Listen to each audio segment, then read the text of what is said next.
চিংড়ির অনেক রেসিপি আমরা প্রায় বানিয়ে থাকি, আর চিংড়ি মাছের যে কোনো রেসিপি কিন্তু খেতে বেশ ভালোই লাগে। আজ আমি বানাবো খুব সহজ পদ্ধতিতে আর নতুন একটা রেসিপি, তেলনে চিংড়ির ঝাল।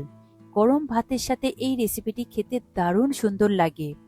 এছাড়া চিংড়ির আরো অনেক রেসিপি আমার চ্যানেলে দেওয়া রয়েছে, প্রয়োজন হলে আপনারা গিয়ে দেখে নিতে পারেন। নমস্কার বন্ধুরা, কিচেন টেকনিকে আপনাদের সবাইকে স্বাগত। আমি মধুমিতা। আজ নিয়ে এসেছি একটা দারুণ স্বাদের রেসিপি। চলুন দেখে নেওয়া যাক। তেলনে চিংড়ি ঝালের জন্য আমি এখানে বাগদা চিংড়ি নিয়েছি। বাগদা চিংড়িগুলো যথেষ্ট পরিমাণে বড় রয়েছে। এরপরে আমি এগুলোকে খুব ভালো করে কেটে নেব। আপনারা চাইলে ছুরি কিংবা বটি দিয়েও কেটে নিতে পারেন। আমি এটা কাঁচির সাহায্যে কেটে নেব। তবে চিংড়ি কাটতে কোনো রকম ঝামেলা নেই, শুধু মাথার অংশটাকে আপনারা কেটে বাদ দিয়ে দেবেন আর পাগুলোকে কেটে বাদ দিয়ে দেবেন। আর সঙ্গে লেজের কাছে যে একটা সরু শক্ত মতন অংশটা রয়েছে সেটাকে কেটে বাদ দিয়ে দেবেন।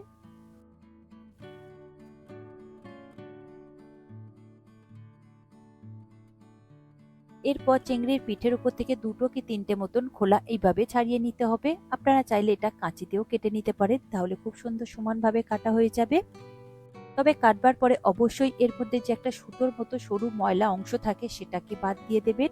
দেখুন আমি যেভাবে বাদ দিয়েছি আমি এইভাবে দেখিয়েছি, আপনারা চাইলে কাঁচি দিয়ে সমান করে কেটে নিলে খুব সুন্দরভাবে বেরিয়ে আসে।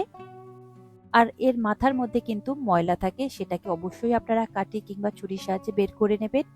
দেখুন একটা চিংড়ি আমার কাটা হয়ে গিয়েছে, আরো একটা চিংড়ি কেটে আমি আপনাদের দেখিয়ে দিচ্ছি।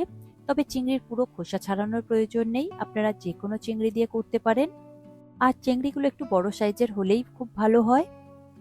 দেখুন আরো একটা চিংড়ি নিয়েছি, তার মাথার অংশটা আমি কাঁচি দিয়ে কেটে বাদ দিয়েছি আর পা গুলোকে আমি কেটে বাদ দিয়ে দেব। এরপর লেজের কাছে যে শক্ত মতন অংশটা রয়েছে সোজা মতন, সেই অংশটাকে আমি কেটে বাদ দিয়ে দেব। তারপরে পিঠের উপর থেকে খোলাটাকে আমি ছাড়িয়ে দেব। দুটো কি তিনটে মতো খোলা আমি ছাড়াবো, খুব বেশি ছাড়াবেন না, তাহলে চিংড়িগুলো রান্না করবার সময় একদম গোল গোল হয়ে যাবে। দেখুন আরো একটা চিংড়ি আমার কেটে পরিষ্কার করে নেওয়া হয়ে গিয়েছে। একই রকম পদ্ধতিতে আপনারা বাকিগুলোকে কেটে নেবেন। দেখুন আমার সমস্ত চিংড়ি ভালো করে কেটে ধুয়ে পরিষ্কার করে নিয়েছি আর একটা প্লেটের মধ্যে নিয়েছি। এগুলোকে এবার আমি একটু নুন আর হলুদ দিয়ে ম্যারিনেট করে নেব। দেখুন দিয়ে দেব হাফ চা চামচ নুন আর দিয়ে দেব হাফ চা চামচ হলুদ গুঁড়ো। নুন আর হলুদ দিয়ে খুব ভালো করে এটাকে মাখিয়ে রেখে দেব। 5 থেকে 10 মিনিট মতো আপনারা এটাকে ম্যারিনেট করে রেখে দেবেন।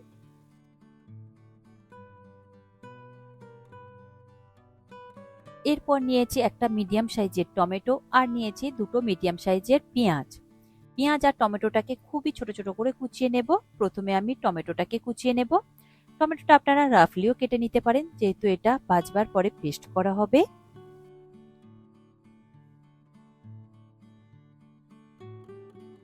দেখুন টমেটো আমার কাটা হয়ে গিয়েছে। এরপরে কেটে নেব পেঁয়াজ। পেঁয়াজটাকেও একই রকম ভাবে আমি ছোট ছোট করে কেটে নিচ্ছি, যাতে ভাজতে সুবিধা হয়। যেহেতু এটা পরে পেস্ট হবে তাই আপনারা নিজেদের পছন্দ মতো কেটে নিতে পারেন। দেখুন পেঁয়াজ কাটা হয়ে গিয়েছে, এটা এবার আমি সরিয়ে রাখবো। এরপর নিয়েছি একটা ফ্রাই প্যান, তাতে আমি দিয়ে দেব 3 থেকে 4 চামচ মতো সর্ষের তেল। আপনারা এই রান্নাটা সর্ষের তেলে করবেন। তেলটা মিডিয়াম ফ্লেমে গরম করে নেবেন। তেল গরম হয়ে গিয়েছে, এরপর নিয়েছি দেখুন নারকেল কুচি। আমি এখানে অল্প করে নারকেল কুচিয়ে নিয়েছিলাম, সেই নারকেলটাকে খুব ভালো করে একটু ভেজে নিতে হবে। তবে গ্যাসের ফ্লেমটাকে মিডিয়াম টু হাইতে রেখে ভাজবেন, একটু লাল লাল করেই ভাজবেন। নারকেলটা তেলের মধ্যে দেওয়ার পরে মাঝের মধ্যে একটু নাড়াচাড়া করে নেবেন, তা না হলে কিন্তু খুব বেশি কালো করে ভাজা হয়ে যাবে। দেখুন আমি নাড়াচাড়া করে বেশ লাল লাল করে ভেজে নিয়েছি। নারকেল আমার ভাজা হয়ে গিয়েছে, এগুলোকে এবার আমি তেল থেকে তুলে নেব, নিয়ে একটা বোলের মধ্যে রেখে দেব। দেখুন নারকেলগুলো এইরকমই লাল করে ভাজবেন, এর থেকে বেশি লাল করে ভাজবেন না, তাহলে তিতো খেতে লাগবে। নারকেল আমি তুলে একটা বোলের মধ্যে রেখে দিয়েছি। এরপর ওই তেলের মধ্যে আমি দিয়ে দেব কুচিয়ে রাখা পেঁয়াজ। পেঁয়াজগুলো দেওয়ার পরে গ্যাসের ফ্লেমটাকে কিন্তু হাইতে দিয়ে দেবেন। দেওয়ার পরে খুব ভালো করে একটু নাড়াচাড়া করে হালকা লাল করে একটু ভেজে নিতে হবে।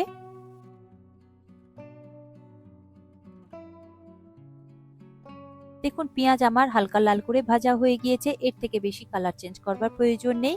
এরপর দিয়ে দেব 1 চা চামচ আদা বাটা আর দিয়ে দেব 1 চা চামচ রসুন বাটা। আর ঝালের জন্য দিয়ে দেব 1 চা চামচ কাঁচা লঙ্কা বাটা। তবে ঝালটা আপনারা নিজেদের স্বাদ অনুযায়ী দেবেন। এরপর গ্যাসের ফ্লেমটাকে লো টু মিডিয়ামে রেখে আদা রসুন আর পেঁয়াজটাকে খুব ভালো করে কষিয়ে নিতে হবে, যাতে আদা রসুনের কাঁচা গন্ধটা চলে যায়। দেখুন 2 মিনিট মতো খুব ভালো করে আমি কষিয়ে নিয়েছি, মশলা থেকে তেলও রিলিজ করে দিয়েছে। এরপর এর মধ্যে দিয়ে দেব কুচিয়ে রাখা টমেটো। টমেটো দেওয়ার পরেও খুব ভালো করে মিশিয়ে নিতে হবে আর টমেটোটা নরম হয়ে যাওয়া পর্যন্ত এটাকে কষিয়ে নিতে হবে। টমেটো, পেঁয়াজ, আদা, রসুন খুব ভালো করে কষিয়ে নিয়েছি। টমেটোটা 2 মিনিট মতো লো ফ্লেমে এইভাবে রেখে দেবেন। চাইলে আপনারা ঢাকা দিয়ে ওটাকে নরম করে নিতে পারেন। দেখুন মশলা থেকে তেলটাও রিলিজ করে দিয়েছে, টমেটোটাও নরম হয়ে গিয়েছে। আমি একটু স্প্যাচুলার সাহায্যে একটু মিশিয়ে দিলাম। টমেটো যদি কাঁচা থাকে তাহলে কিন্তু টমেটোর একটা কাঁচা গন্ধ রয়ে যাবে মশলার মধ্যে, তাই টমেটোটা খুব ভালো করে নরম করে নেবেন। এরপর গ্যাসের ফ্লেমটাকে বন্ধ করে দেবেন, দিয়ে এটাকে ঠান্ডা হতে দেবেন। তারপর মিক্সিং জারের মধ্যে দিয়ে অল্প করে একটু জল দিয়ে খুব ভালো করে একটা পেস্ট তৈরি করে নেবেন। এরপর ওই ফ্রাই প্যানটাই আমি ইউজ করছি, ওর মধ্যে আমি দিয়ে দেব আরো 2 থেকে 3 চামচ মতো সর্ষের তেল। তেলটা মিডিয়াম ফ্লেমে গরম করে নেব। তার মধ্যে দিয়ে দেব গোটা গরম মশলা। আমি এখানে এলাচ, দারচিনি আর লবঙ্গ নিয়েছি, সেটাকে ওই তেলের মধ্যে দিয়ে কয়েক সেকেন্ডের জন্য লো ফ্লেমে একটু ভেজে নেব। দেখুন মশলা আমার ভাজা হয়ে গিয়েছে। এরপর নিয়েছি দেখুন পেস্ট করা ওই মশলাটা। পেঁয়াজ, আদা, রসুন, টমেটোর যে মশলাটা রেডি করেছিলাম সেটা আমি অল্প করে জল দিয়ে এরকম একটা স্মুথ পেস্ট তৈরি করে নিয়েছি। ওই পেস্টটাকে আমি ওই তেলের মধ্যে দিয়ে দেব। তেলের মধ্যে দেওয়ার পরে গ্যাসের ফ্লেমটাকে লোতে দেবেন, তা না হলে কিন্তু ছিটকাতে পারে। লো ফ্লেমে দেওয়ার পরে খুব ভালো করে একবার নাড়াচাড়া করে তেলের সাথে মিশিয়ে নেবেন। আর এই মশলাটাকে একটু হালকা করে একটু ভেজে নেবেন, খুব একটা বেশি কষানোর প্রয়োজন নেই যেহেতু মশলাটা আগে থেকেই ভাজা রয়েছে। আর ওই মিক্সিং জারটা ধুয়ে অল্প করে একটু জল দিয়ে দেব। আমি এখানে টোটাল হাফ কাপ মতন জল দিয়েছি। জল দিয়ে খুব ভালো করে একবার গ্যাসের ফ্লেমটাকে মিডিয়ামে দিয়ে নাড়াচাড়া করে একটু ফুটিয়ে নেব। দেখুন গ্রেভিটা ফুটতে শুরু করে দিয়েছে। এরপর দিয়ে দেব স্বাদ অনুযায়ী নুন, আর দিয়ে দেব হাফ চা চামচ হলুদ গুঁড়ো, সঙ্গে দিয়ে দেব কালারের জন্য হাফ চা চামচ কাশ্মীরি লঙ্কার গুঁড়ো। এরপর গ্যাসের ফ্লেমটাকে লো টু মিডিয়ামে রেখে মশলাগুলো গ্রেভির সাথে খুব ভালো করে মিশিয়ে নিতে হবে। তবে এখানে ধনে জিরে ব্যবহার করবার প্রয়োজন নেই। দেখুন মশলা খুব ভালো করে মেশানো হয়ে গিয়েছে। 2 মিনিট মতো লো ফ্লেমে খুব ভালো করে একটু ফুটিয়ে নিতে হবে। দেখুন মশলা ফুটে উঠেছে। এরপর এর মধ্যে দিয়ে দেব ওই চিংড়িগুলো। চিংড়িগুলো এখানে আমি ভেজে ব্যবহার করব না, ওই ম্যারিনেট করা চিংড়িগুলোই দিয়ে দেব এর মধ্যে। এইভাবে চিংড়িটা রান্না করলে এর টেস্ট যেমন সুন্দর আসে আর চিংড়িগুলো ভীষণই নরম হয়, খেতে ভীষণ ভালো লাগে। এরপর গ্রেভির সাথে চিংড়িগুলোকে একটু মিশিয়ে দেব হালকা করে। তারপর মিশানো হয়ে গেলে এটাকে আমি ঢেকে দেব। ঢেকে দিয়ে গ্যাসের ফ্লেমটাকে লো টু মিডিয়ামে রেখে 2 থেকে 3 মিনিটের জন্য সিদ্ধ হতে দেব। 3 মিনিট পরে আমি ঢাকা খুলে দেখছি, দেখুন চিংড়ি মাছগুলোর কালারটাও চেঞ্জ হয়ে গিয়েছে, তেলটাও ভেসে উঠেছে। এরপর চিংড়ি মাছগুলোকে উল্টে দিয়ে উল্টো সাইডটাকেও একই রকম ভাবে আমি ঢাকা দিয়ে কুক করে নেব। 2 থেকে 3 মিনিট মতো ঢাকা দিয়ে এটাকে করে নেবেন। তারপর 3 মিনিট পরে আমি ঢাকা খুলে দেখছি, দেখুন কত সুন্দরভাবে গ্রেভিটা ঘন হয়ে গিয়েছে। একদম মাছগুলো খুব সুন্দরভাবে সিদ্ধ হয়ে গিয়েছে। এরপর উপর থেকে দিয়ে দেব 1 চামচ মতো কাঁচা সর্ষের তেল, আর দিয়ে দেব ভেজে রাখা নারকেল কুচি। দেওয়ার পরে এটাকে ঢাকা দিয়ে আমি রেখে দেব 5 মিনিটের জন্য স্ট্যান্ডিং টাইমে। তবে এই সময় কিন্তু গ্যাসের ফ্লেমটা যেন বন্ধ থাকে। 5 মিনিট পরে আমি এটাকে একটা প্লেটের মধ্যে দেখুন পরিবেশন করে নিচ্ছি। তবে ঠান্ডা হলে গ্রেভিটা কিন্তু আরো একটু ঘন হয়ে যাবে, তাই গ্রেভিটা এইরকমই আপনারা রাখবেন। দেখুন একটা প্লেটের মধ্যে আমার পরিবেশন করা হয়ে গিয়েছে, রেডি হয়ে গিয়েছে। উপর থেকে অল্প করে একটু ভেজে রাখা নারকেল কুচি ছিল, সেটা আমি দিয়ে দিলাম। দেখে নিশ্চয়ই আপনারা বুঝতে পারছেন রান্নাটা কতটাই সিম্পল, কতটাই সহজেই তৈরি হয়ে যায় আর কতটা কম সময় তৈরি হয়ে যায়। তবে খেতে কিন্তু অসম্ভব সুন্দর হয়। আপনারা বানিয়ে খাবেন তাহলে বুঝতে পারবেন।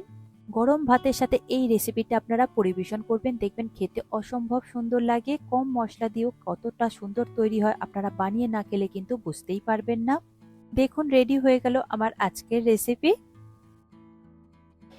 এই রেসিপিটি আপনাদের কেমন লাগলো কমেন্টে অবশ্যই জানাবেন। আর যদি ভালো লেগে থাকে তাহলে লাইক শেয়ার করবার অনুরোধ রইল। সাথে এই রকম সব নিত্য নতুন রেসিপি পাওয়ার জন্য কিচেন টেকনিককে সাবস্ক্রাইব করে রাখবেন। আজ তাহলে এই পর্যন্ত, আবারও দেখা হবে অন্য কোনো রেসিপির সাথে। সবাই ভালো থাকবেন, সুস্থ থাকবেন, আর ভিডিওটি পুরো দেখার জন্য অসংখ্য ধন্যবাদ।